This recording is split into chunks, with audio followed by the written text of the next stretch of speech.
నమస్కారం city news కి స్వాగతం. నా పేరు మౌనిక. ముందుగా వార్తల్లోని ముఖ్యాంశాలు. మంచిర్యాల జిల్లా కేంద్రంలో పోలీస్ శాఖ ఆధ్వర్యంలో SI constable free coaching centre ను ప్రారంభించిన పోలీస్ కమిషనర్ అంబర్ కిషోర్ జా. అభ్యర్థులు సద్వినియోగం చేసుకోవాలని కోరిన కలెక్టర్ కుమార్ దీపక్. మంచిర్యాల జిల్లా కేంద్రం ప్రభుత్వ ఆసుపత్రిలో లయన్స్ క్లబ్ ఆధ్వర్యంలో జాతీయ నేత్రదాన వారోత్సవాలు.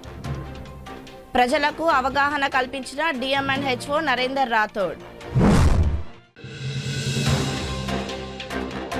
మందమరి పట్టణంలో 2వ విడత డబుల్ బెడ్రూమ్ ఇండ్ల పంపిణీ. పాల్గొన్న collector Kumar Deepak, DCP Bhaskar. Double bedroom ఇండ్ల లబ్ధిదారులు.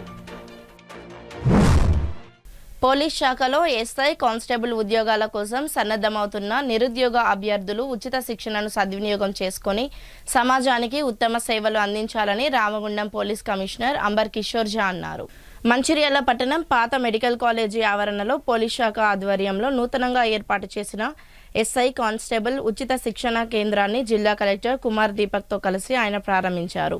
ఈ సందర్భంగా వారు మాట్లాడుతూ అభ్యర్థులకు ఉచితంగా స్టడీ మెటీరియల్ అందించడంతో పాటు ప్రిలిమ్స్, మెయిన్స్ పరీక్షలకు హైదరాబాద్కు చెందిన నిపుణులైన ఫ్యాకల్టీతో ప్రత్యేక శిక్షణ ఇవ్వనున్నట్లు తెలిపారు.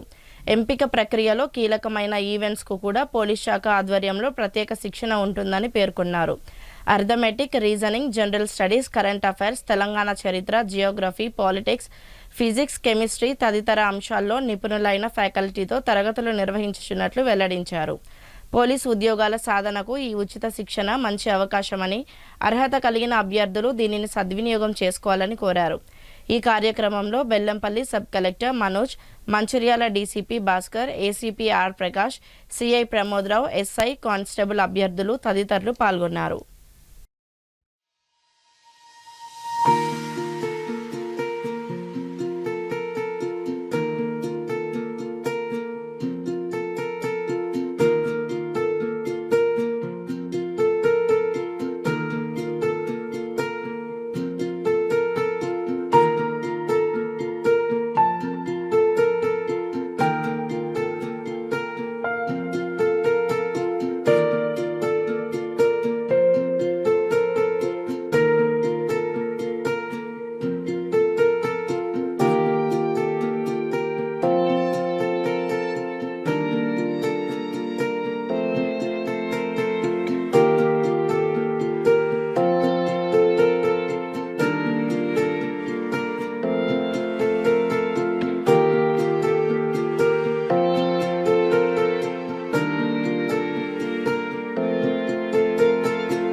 మీరు ఒక మంచి ఉద్దేశంతో పని చేస్తున్నారు. ఈ ఎగ్జామ్ ఫార్మ్ ఫిలప్ చేశారా అందరు? కరెక్ట్. కొంతమంది ఎగ్జామ్ ఫిలప్ లేకున్నా కూడా అంటే చూసుకోవడానికి వచ్చేవారు, అది కూడా తప్పు లేదు. కానీ మీరు ఎగ్జామ్ ఏ రోజు ఫిలప్ చేస్తే ఎగ్జామ్ ఫార్మ్, ఆ రోజు నుంచి మీ లోపల ఒక మార్పు రావాలి. ఏం మార్పు రావాలి? ఇంతకు ముందు మీ టైం మీది. ఇష్టం ఉంటే టీవీ చూస్తాము, ఇష్టం ఉంటే ఫ్రెండ్తో మాట్లాడతాము, ఇష్టం ఉంటే తిరుగుతున్నాము, మూవీ చూస్తాము, అన్ని విషయంగా. ఏ రోజు మీరు ఇప్పుడు కూడా పోస్ట్ ఆఫీస్ అంటే ఆన్లైన్ ఫిలప్ ఉంటుంది కదా, మా టైంలో పోస్ట్ ఆఫీస్లో మనం వెళ్ళి కొట్టేవాళ్ళు. ఎగ్జామ్ ఫార్మ్ పోస్టల్ బాక్స్లో ఇస్తే ఆ రోజు నుంచి మీ టైం మీది లేదు. ఎవరికి టైం అయిపోతుంది? ఎవరిది? ఆ ఎగ్జామ్కి. ఆ రోజు నుంచి మీరు ఏ ఎగ్జామ్కి ఫార్మ్ ఫిలప్ చేశారా వాళ్ళు కౌంటింగ్ స్టార్ట్ చేస్తారు. -1, -2, -3, 100 ఉంటే 99, 98, 97. సో దాదాపు 4-5 డేస్ ఆల్రెడీ పోయింది. ఎన్ని రోజు? 1 వీక్, వారం వరకు పోయింది. కానీ వారం వరకు పోయినా కూడా మీరు కరెక్ట్ ప్లేస్లో వచ్చారు. అది మేము మీకు అష్యూర్ చేస్తున్నాము. ఫ్యాకల్టీ గారు చెప్పిన విషయం మేము కూడా మర్చిపోయాము. 2015 అప్పుడు తెలంగాణ రాష్ట్రం కొత్తగా వచ్చినప్పుడు నేను వరంగల్ ఎస్పీ ఉన్నప్పుడు ఏదో చేయాలి. Summer month, May month 15th మే టైంలో మేము ప్లాన్ చేస్తే కొంతమంది మా సిబ్బంది వచ్చి చెప్పారు, సార్ బాగా వేడి ఉంది సార్, తట్టుకోలేకపోతున్నారు. నేను చెప్పాము no problem, we will put generator. మనము జనరేటర్ పెట్టి జనరేటర్లో పెట్రోల్ పోసి నడిపించాము 21 days అండ్ ఎవరు పోలేదు. వాళ్ళు అందరూ తలుపులో ఉన్నా కూడా, అంటే అప్పుడు కాలేజ్ సెలవు ఉంటుంది, ఆ కారణంలోనే మనం అప్పుడు స్టార్ట్ చేసాము. సో సెలవు ఉన్నప్పుడు కూడా చాలా మంది 1500+ ఉండి మన మీద నమ్మకం పెట్టి వాళ్ళు చదివారు. ఒకేసారి అందరికీ వచ్చేస్తుంది అట్లా లేదు, కానీ మీరు ఒకసారి ఈ ట్రాక్లో ఉంటే, ఈ ట్రైన్ అట్లా ఉంటుంది, ట్రైన్లో మీరు కరెక్ట్ ట్రాక్లో ఉన్నా వెనుక ముందు ఉంటుంది. అంటే రాజధాని ఉంటే కొంచెం ముందుకు పోతుంది, డీజల్ ప్యాసింజర్ ట్రైన్ ఉంటే కొంచెం స్లోగా పోతుంది. కానీ ఇక్కడ నుంచి హైదరాబాద్ వెళ్ళడానికి మీరు ట్రాక్ మీద ఉంటే తప్పకుండా చేరుకుంటున్నారు. నమ్మకం ఉందా? ఎందుకు అందరికీ వేరే వేరే కెపాసిటీ ఉంటుంది. నేను ఎప్పుడు కూడా ఈయన మంచి వాళ్ళు, ఈయన చెత్త వాళ్ళు, ఈయన చాలా ఇంటెలిజెంట్, ఈయన మూర్ఖుడు, ఆ డివిజన్లో నాకు ఎప్పుడు కూడా నమ్మకం లేదు. ఇది మనము చేసిన డివిజన్తో మనకు నష్టం. ఏ మనిషి ఉంటే ఏ రోజు వాళ్ళు నిశ్చయం చేసిన రేపు నుంచి, ఈ రోజు ఇప్పటి నుంచి నేను ఇది సాధించుకోవడానికి నా దగ్గర ఉన్న అన్ని విషయం, తప్పు విషయం త్యాగించి మంచి విషయం అనుగ్రహించి పని చేస్తాము. ఆ రోజు నుంచి వాళ్ళకి సక్సెస్ ష్యూర్ ఉంది. ఆ సంకల్పం ఆధారం పెట్టి మీరు హాసిల్ చేసిన నైపుణ్యంతో మీకు ఎక్కడ కూడా, ఈ కుర్సీతో పెద్ద పెద్ద కుర్సీ ఉంది ఈ వరల్డ్ లో, అక్కడ కూడా మీరు వెళ్తారా? తప్పకుండా వెళ్తారా. ఎక్కడ కూడా ఆగిపోవడానికి లేదు. కానీ ఈ విషయం, నేను చెప్పిన విషయం గుర్తుపెట్టాలి. మీ అందరికీ నేను నా అన్న అంటే తమ్ముడు చెల్లి అట్లా చూస్తున్నాము. మనము అందరు అధికారిగా, ఇక్కడ అధికారి ఎట్లా లేకుండా బ్రదర్ సిస్టర్ గా చూసుకోవడానికి, మీకు చెప్పుకోవడానికి, కంటిన్యూస్ గా మీకు మానిటర్ చేయడానికి మా డీసీపీ గారు ఉంటారు, మా ఏసీపీ గారు ఉంటారు. ఈ ఫ్రీ కోచింగ్ సంబంధించిన కాన్సెప్ట్ మనం దాని గురించి విన్నాము. So coaching is not free, DCP గారు ఆల్రెడీ చెప్పారు. ఇది దానికి ఇది గ్యారంటీ ఉంటుంది అంటే ఎందుకు డీసీపీ గారు పర్సనల్గా ఏ ఫ్యాకల్టీ మంచిగా ఉంటారు అంటే వీ డోంట్ నో ఫైనల్గా ఎందుకంటే తెలంగాణలో ఏ ఫ్యాకల్టీ మంచిగా ఉన్నారు అంటే we never take to training, కాబట్టి మాకు అంత ఐడియా లేవు. సో ఆయన పర్సనల్గా చెక్ చేసేసి బెస్ట్ ఫ్యాకల్టీ ఎవరు ఉంటారు దానికి అరేంజ్ చేయడానికి ట్రై చేసిండు. బెస్ట్ అవైలబుల్ ఫ్యాకల్టీ ఇక్కడ వచ్చి చెప్పగలుగుతారు. సో మీ అందరూ కూడా ఆఫ్టర్ 5-6 days ఫీడ్బ్యాక్ ఇవ్వండి ఎట్లా నడుస్తుంది. ఫుడ్ సంబంధించిన డీసీపీ ఆల్రెడీ చెప్పిండు. హరిరామ హరికృష్ణకి ఫెసిలిటీ ఆల్మోస్ట్ రెడీ ఉంది, but it may take 2-3 days time. So వాళ్ళు ఆల్రెడీ చెప్పడం జరిగింది, will provide lunch. Third thing prelims సంబంధించిన వాటెవర్ మెయిన్స్ సంబంధించిన ఏమైనా ఉంది అంటే జస్ట్ మీకు కొన్ని ఎగ్జాంపుల్ చెప్తాను. So when I was preparing for civil services, ఆ టైంకి నేను ఓఎన్జీసీలో పని చేస్తున్నాను. సో ఓఎన్జీసీలో పని చేస్తే నార్మల్గా 10 hours మినిమం జాబ్ ఉంటుంది. సో అంత డెప్త్గా చదవడానికి అవకాశం ఉండవు. సో నార్మల్గా నేను ఎట్లా ప్రిపేర్ చేశానంటే నేను డైరెక్ట్గా I came out from IIT. So నాకు హ్యూమనిటీస్ గురించి బికాజ్ 10th తర్వాత మీన్స్ 9th 10thలో నేను డిసైడ్ అయ్యాను I should get in to engineering.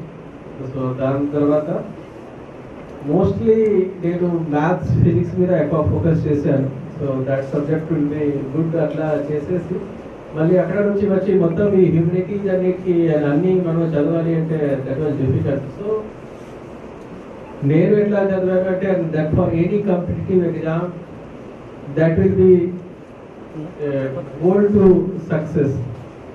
So first thing అంటే టాపిక్ చూశాను. ఫస్ట్ థింగ్ నాకు సిలబస్ బై హార్ట్ ఉండాలి.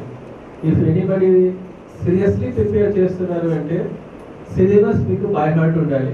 సిలబస్లో ఏమేమి వర్డ్స్ ఉన్నాయి అదే చుట్టుపక్కల క్వశ్చన్ వస్తుంది. There will know question which will be beyond syllabus. So ఆ సిలబస్ బై హార్ట్ ఉండాలి. ఆ సిలబస్ సంబంధించిన ఉన్న ఏమేమి టాపిక్స్ ఉన్నాయి దాని గురించి కరెక్ట్గా అవగాహన రావాలి. సో స్టాండర్డ్ బుక్స్ ఉంటుంది for this exam also. Some study material మనం కూడా ప్రొవైడ్ చేస్తారు. you just go for only one material. So you just go for only one material. చాలా అన్ని మెటీరియల్ మనం అది చేసేసి ఒక పిహెచ్డి థీసిస్ లాగా చేస్తే that is not competition. Competition is not about మనం అన్ని సబ్జెక్ట్ రావాలి. కంపిటీషన్కి మా పక్కన వాళ్ళకి ఎంత వస్తే దానికంటే మాకు కొంచెం ఎక్కువ రావాలి. That is what competition is. So మనం ఎప్పుడైనా ప్రిపేర్ చేస్తే అవర్ టార్గెట్ వాజ్ దట్ ఈ ప్రిలిమ్స్ సపోజ్ 10,000 సెలెక్ట్ అయితే అంటే అట్లీస్ట్ మనం 2,000 లోపు ఉంటే ఓకే. మళ్ళీ మెయిన్స్లో 2,000 సెలెక్ట్ అయితే ఇఫ్ వీఆర్ ఇన్ 1,850 600 అట్లా ఉంటే will get some good marks in interview. Then we can reach till 100 200 300 rank. So with that we go ahead. Mancherial జిల్లా మందమర్రి మండలం సాండ్రనిపల్లి ఆర్కే ఫంక్షన్ హాల్లో 2వ విడత డబుల్ బెడ్రూమ్ ఇళ్ల పంపిణీ కార్యక్రమం నిర్వహించారు. ఈ కార్యక్రమానికి జిల్లా collector Kumar Deepak, Mancherial DCP Bhaskar, Bellampalli ACP Kiran Kumar, MRO Satish Kumar Sharma, municipal commissioner Rajalingu తదితర అధికారులు హాజరయ్యారు. డబుల్ బెడ్రూమ్ ఇళ్ల కోసం మందమర్రి ప్రాంతం నుంచి సుమారు 1,800 మంది దరఖాస్తు చేసుకున్నారు. వీరిలో అర్హత కలిగిన 491 మంది లబ్ధిదారులను ఎంపిక చేసి వారికి ఇళ్ల కేటాయింపు ప్రక్రియ చేపట్టారు. ఇందులో భాగంగా పారదర్శకంగా లక్కీ డ్రా నిర్వహించి 307 మంది లబ్ధిదారులను జిల్లా కలెక్టర్ కుమార్ దీపక్ ఎంపిక చేశారు. లక్కీ డ్రా ప్రక్రియను అధికారులు ప్రజల సమక్షంలో నిర్వహించడంతో లబ్ధిదారుల్లో ఉత్కంఠ నెలకొంది. తమకు డబుల్ బెడ్రూమ్ ఇల్లు దక్కుతుందన్న ఆశతో పెద్ద సంఖ్యలో లబ్ధిదారులు కార్యక్రమానికి హాజరయ్యారు. లక్కీ డ్రాలో తమ పేర్లు ఎంపిక కావడంతో పలువురు లబ్ధిదారులు ఆనందం వ్యక్తం చేశారు. ప్రభుత్వం నిర్దేశించిన నిబంధనల ప్రకారం అర్హులైన లబ్ధిదారులకు ఇళ్లను కేటాయిస్తున్నట్లు అధికారులు తెలిపారు. డబుల్ బెడ్రూమ్ ఇళ్ల పథకం ద్వారా నిరుపేద కుటుంబాలకు సొంత ఇంటి కల నెరవేరుతుందని పేర్కొన్నారు.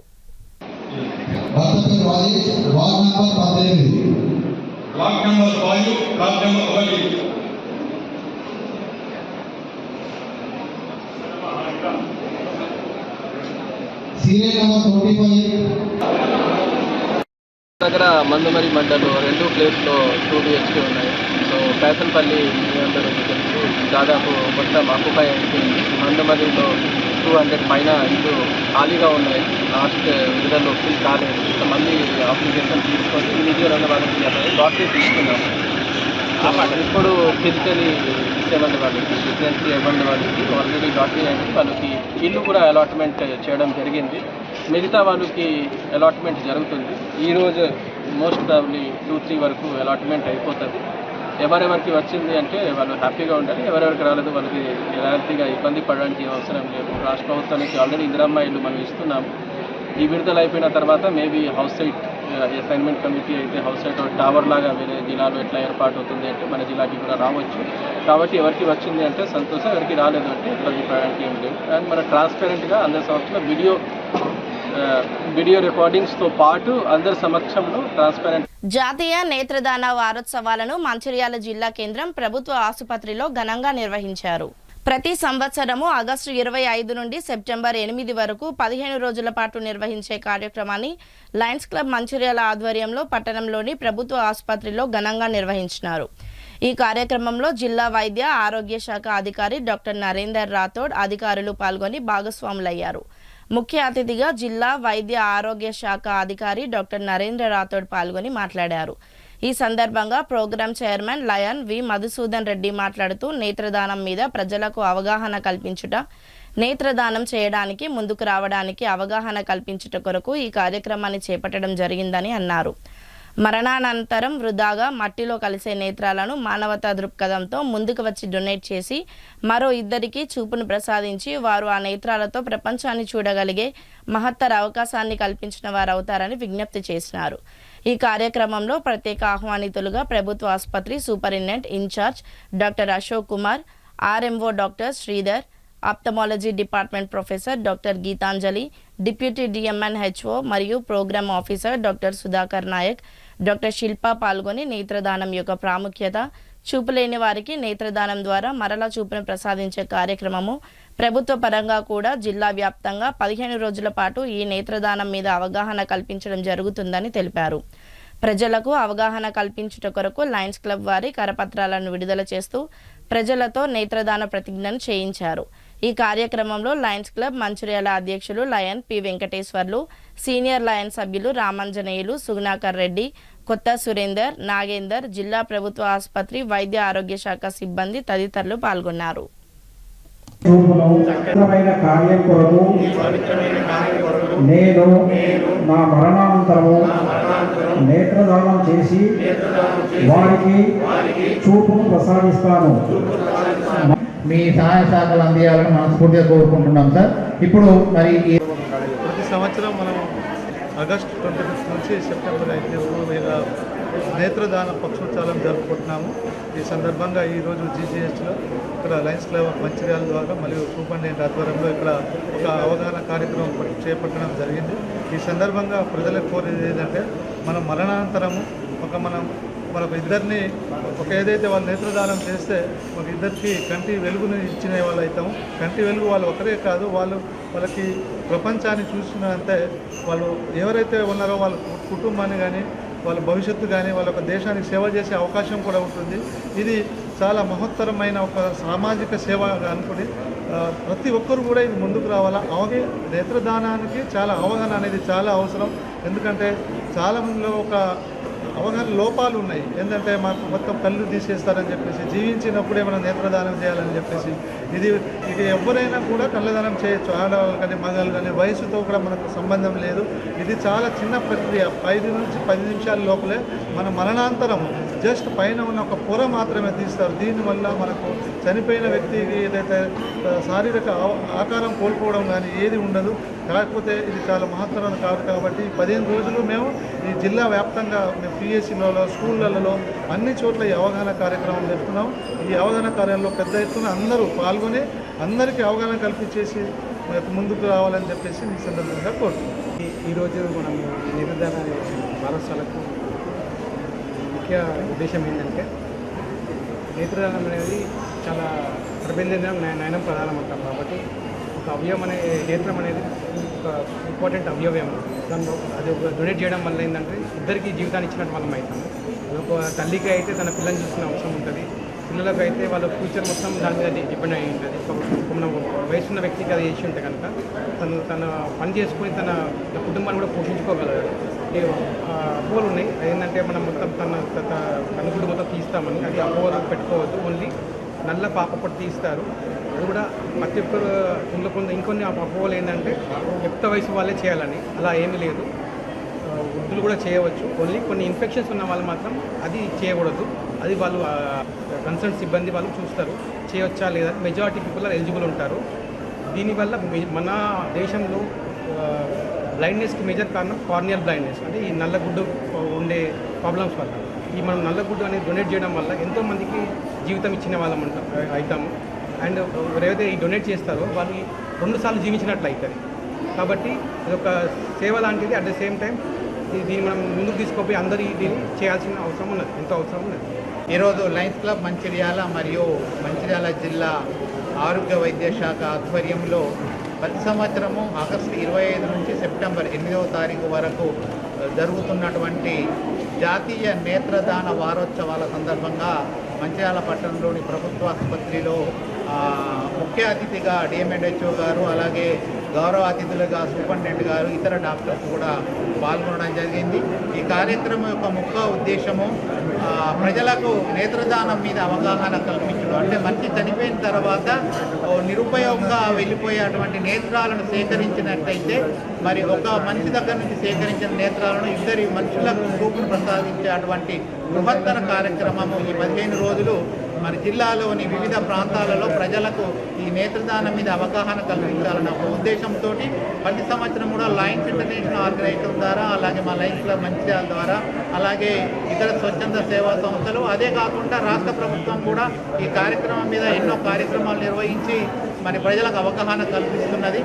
సో దయచేసి ప్రజలు మరి ఎవరైతే మరణానంతరము సహజ మరణం పొందిన తర్వాత మరి వారి నేత్రాలను వేస్ట్ పోకుండా వారి నేత్రాలను గిట్ట డొనేట్ చేయడానికి మీరు ముందుకు వచ్చినట్టయితే ప్రభుత్వ పరంగా కానివ్వండి, లేకుంటే మా లయన్స్ క్లబ్ లాంటి స్వచ్ఛంద సేవా సంస్థలను కానివ్వండి సంప్రదించిన ఎడల మేము ఆ నేత్రాలను సేకరించి మరి ఏదైతే హైదరాబాద్లో ఎల్వి ప్రసాద్ ఐ ఇన్స్టిట్యూట్ అనుకోండి, సరోజినీదేవి ఐ హాస్పిటల్ అనుకోనియండి, అలాగే చిరంజీవి ఐ బ్యాంక్ లాంటి వాటికి పంపించింది ఉంటే తప్పకుండా ఒక మనిషి నుంచి సేకరించిన నేత్రాలు ఇద్దరికి చూపును ప్రసాదించే అటువంటి అవకాశం ఉంది. కాబట్టి మరి మానవతా దృక్పథంతో ప్రజలు కార్యక్రమానికి ముందుకు రావాల్సిందిగా మేము లయన్స్ క్లబ్ ద్వారా అలాగే జిల్లా వైద్య ఆరోగ్య శాఖ ద్వారా విజ్ఞప్తి చేస్తున్నాం. Thank you.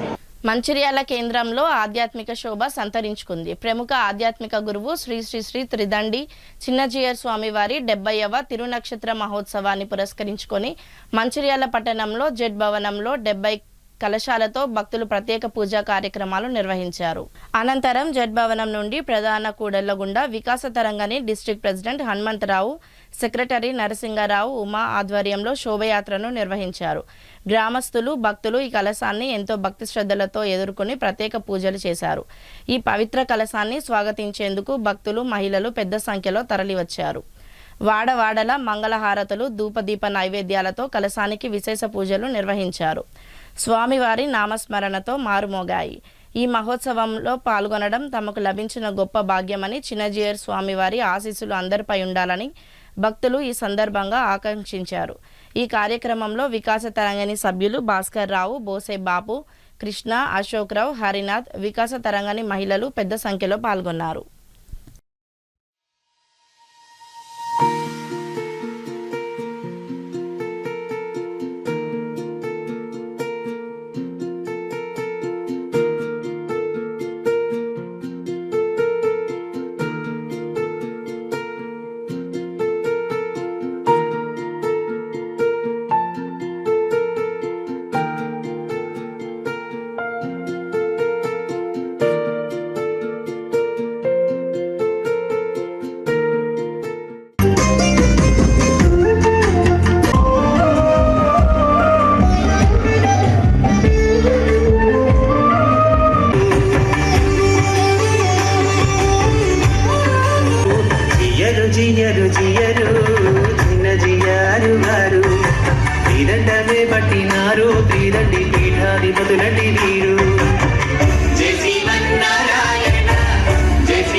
భజనాది భక్తి భజన ఓ నారనా ఓ నారమయ్య శ్రీవల్లి సే భజనాది చక్క భజన ఓ నా సీతమ్మ గజ్జల భజన ఓ నా సీతమ్మ పుట్టరా భజనలు పుట్టరా చిరుతలు వెయ్యరా అడుగులు హర శంకరమూర్తి లింగమూర్తి లఘుమా ఓ ఈశ్వరం లేవయ్యా శంకర మా భోలా శంకర.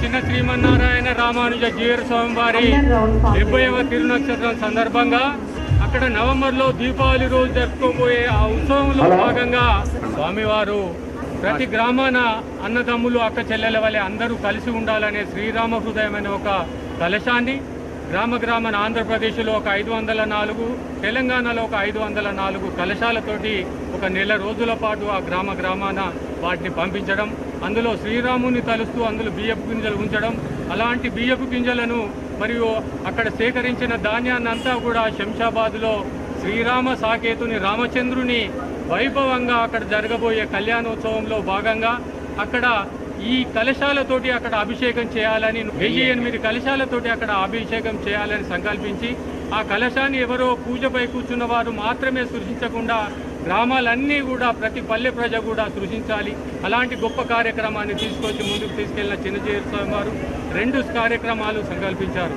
ఒకటి శ్రీరామ కలశం అయితే మరొకటి గ్రామాన ఆలయాలలో అన్ని ప్రాంతాలలో కూడా భజనలు చేస్తూ ఈ 2 నెలల కాలం పాటు అందరూ సోదర భావంతో కలిసి ఉండాలని చేయడమే కాకుండా ఎవరైతే గిరిజన హరిజనులు ఉన్నారో వాళ్ళు కొంత పాండిత్యం తెలిసిన వాళ్ళు కానీ గుళ్ళల్లో కొంత పూజలు చేసే వాళ్ళందరినీ కూడా శంషాబాద్ అక్కడికి రప్పించుకొని వారందరికీ పూర్తిగా అభిషేకం చేయడం ఎలాగా, అర్చన చేయడం ఎలాగా, స్వామివారిని కొలవడం ఎలాగా అని పూర్తి 15 రోజుల పాటు బ్యాచులుగా 50 మంది హరిజన గిరిజనులకు 3 దఫాలుగా వారికి ట్రైనింగ్ ఇచ్చడం, వారందరూ కూడా గ్రామాలలో వెళ్ళి కుంటుబడిన ఆలయాలు, మూలనబడ్డ ఆలయాలన్నింటినీ కూడా మళ్ళీ వాటిని తెరిపిస్తూ అక్కడ పూజా కార్యక్రమాలు నిర్వహిస్తూ ఆ గ్రామ ప్రజలకు వాళ్ళకు మంచి జరగాలని కోరుతూ చేసిన సేవా కార్యక్రమం.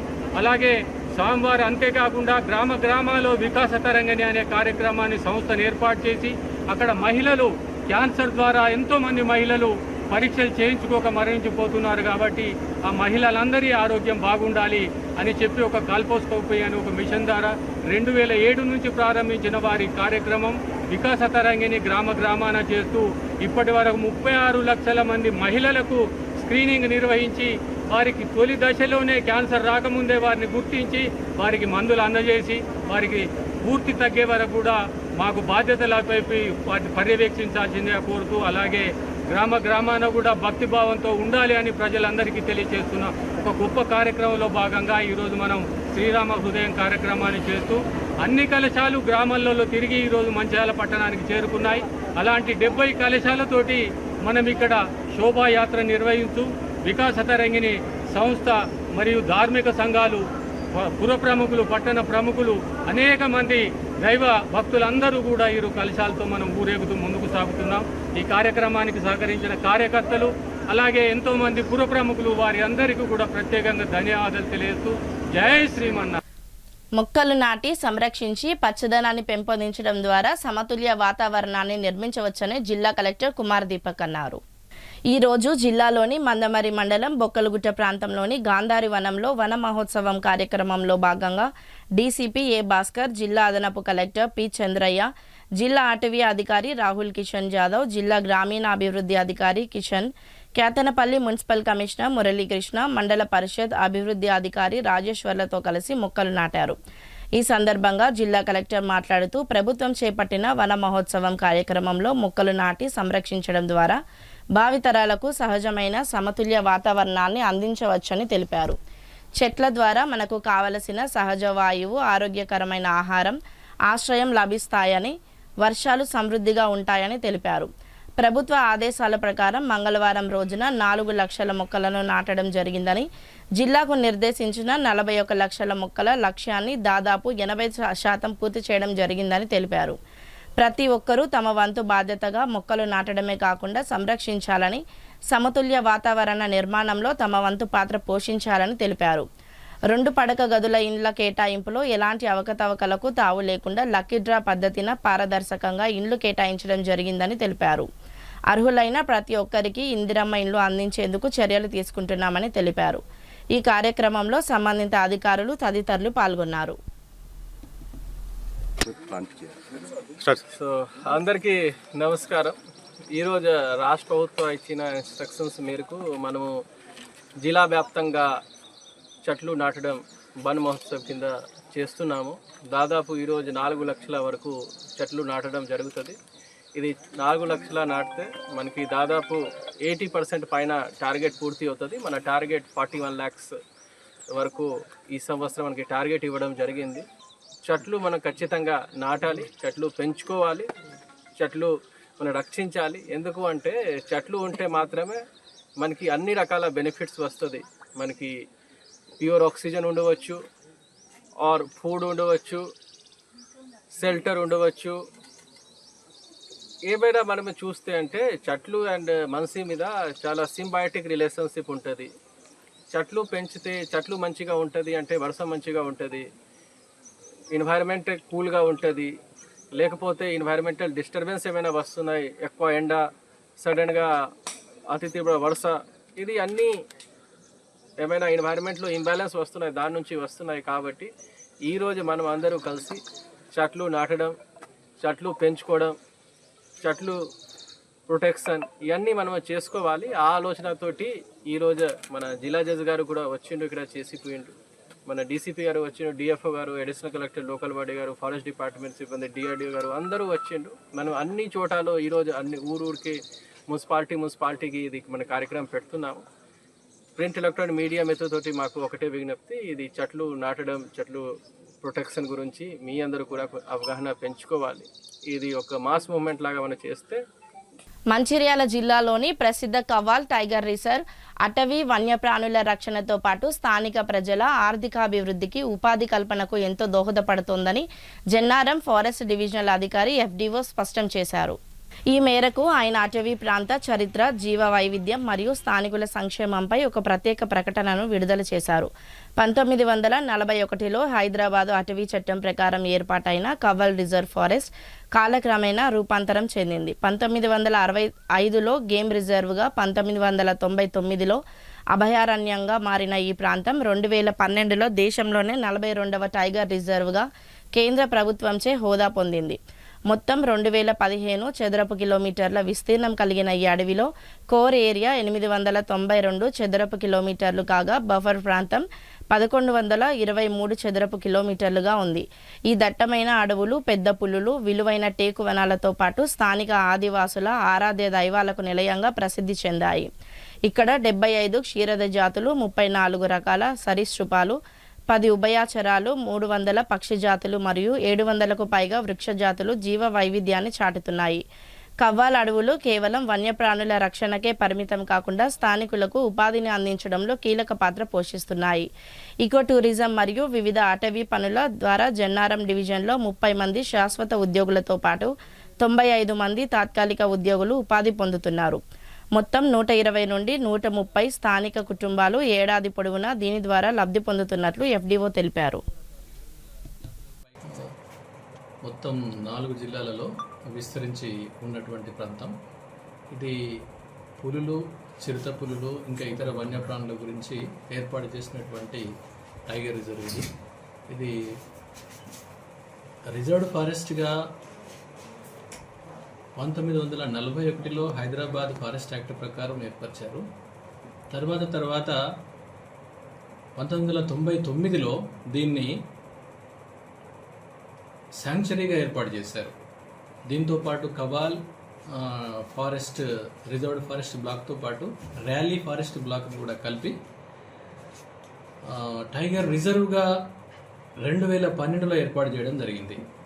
ఇది పులులకు ఇంకా ఇతరత్ర వన్యప్రాణులకు, మొక్కలకు ఎన్నో రకాలు 700 జాతులకు పైగా మొక్కలు ఉంటాయి ఇక్కడ. పులి మాత్రమే కాదు, ఎంతో జీవ వైవిధ్యంతో ఉన్నటువంటి ప్రాంతం. ఉదాహరణకి ఇక్కడ ఉండేటువంటి పక్షులే 300 జాతుల పైగా జాతులు ఉంటాయి ఇక్కడ. అంతటి ముఖ్యమైనటువంటి ప్రాంతం. టేకు వనాలే కాదు, వెదురు వనాలు, వీటన్నిటితో పాటు ఎన్నో వనాలు, ఎన్నో మొక్కలు ఉంటాయి. ఈ ప్రాంతంలో ఎకో టూరిజం కూడా ప్రధానంగా ఉంది. వన్యప్రాణులను, అడవులను చూడడానికి చాలామంది ఇక్కడికి వస్తుంటారు. దాని ద్వారా ఉపాధి లభిస్తుంది. అంతేకాదు ఇక్కడ ఉన్నటువంటి టైగర్ రిజర్వ్లో సుమారు 130 మందికి, అంటే 130 కుటుంబాలకు ఇక్కడ ఉపాధి, సంవత్సరం పొడవునా ఉద్యోగాలు లభిస్తాయి. పర్మనెంట్ ఉద్యోగులు 30 నుంచి 40 మంది ఉంటారు, వాళ్ళంతా స్థానికులే. అంతేకాదు అవుట్సోర్సింగ్లో ఉన్నటువంటి వాచర్లు, డ్రైవర్లు, కంప్యూటర్ ఆపరేటర్లు, నర్సరీలో పనిచేసేవాళ్ళు, ఇలా అందరినీ చూసినట్టయితే వాళ్ళు ఒక 95 మంది ఉంటారు. అంటే సుమారు 130 మంది వరకు, 130 కుటుంబాలకు ఇది ఉపాధి కల్పిస్తుంది.